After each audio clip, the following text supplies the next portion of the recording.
Kita di Front Persaudaraan Islam atas petunjuk dari Habib Rizik dan juga tim dari DPP FPI, fokusnya adalah yang pertama di bidang kemanusiaan, kemudian yang kedua di bidang dakwah dan pendidikan, kemudian yang ketiga di penegakan hukum dan hak asasi manusia. Artinya kita sudah mengkanalisasi untuk menghindari politik praktis sebagaimana yang sebelum-sebelumnya pernah dilakukan oleh almarhum Front Pembela Islam. Jadi fokusnya lebih ke tadi karena saya klarifikasi, kalau almarhum itu tidak bisa dihidupkan lagi. Kalau masih peluang punya hidup itu tidak almarhum namanya. Kalau ada Nabi Isa bisa menghidupkan umat. Saya rasa tetap figur Habib Rizik akan menjadi kunci untuk kebaikan-kebaikan politik kedepannya di Indonesia dan sebagai check and balance.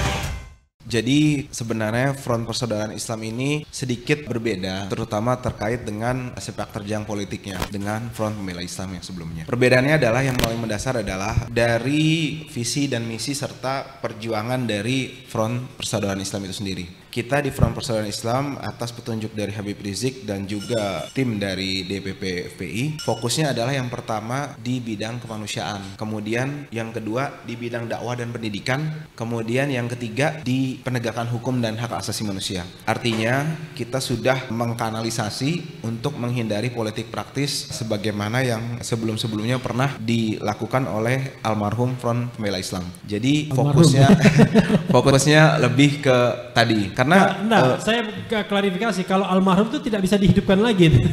Kalau masih peluang punya hidup itu tidak almarhum namanya. Kalau ada Nabi Isa bisa menghidupkan umat.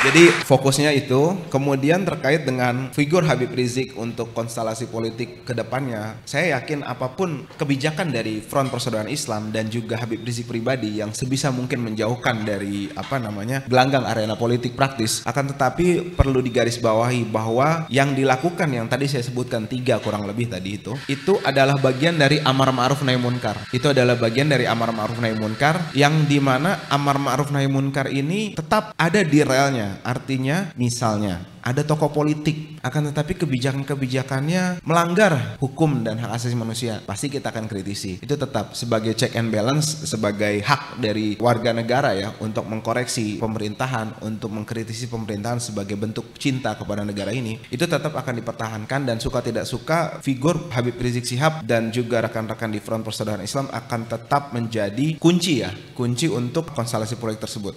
Akan tetapi memang kita yang saya tangkap lebih rasional dan juga lebih hati-hati dalam menyikapi perkembangan politik praktis ke depannya. Jangan sampai mencederai atau mengganggu visi dan misi yang memang lebih jauh ke depan, lebih visioner seperti itu kan. Apalagi saat ini situasi rezim ini kan lumayan menurut hemat kami itu lumayan represif lah terhadap yang berseberangan dengan mereka gitu kan. Artinya memang kita harus lumayan represif itu berapa persen kira-kira?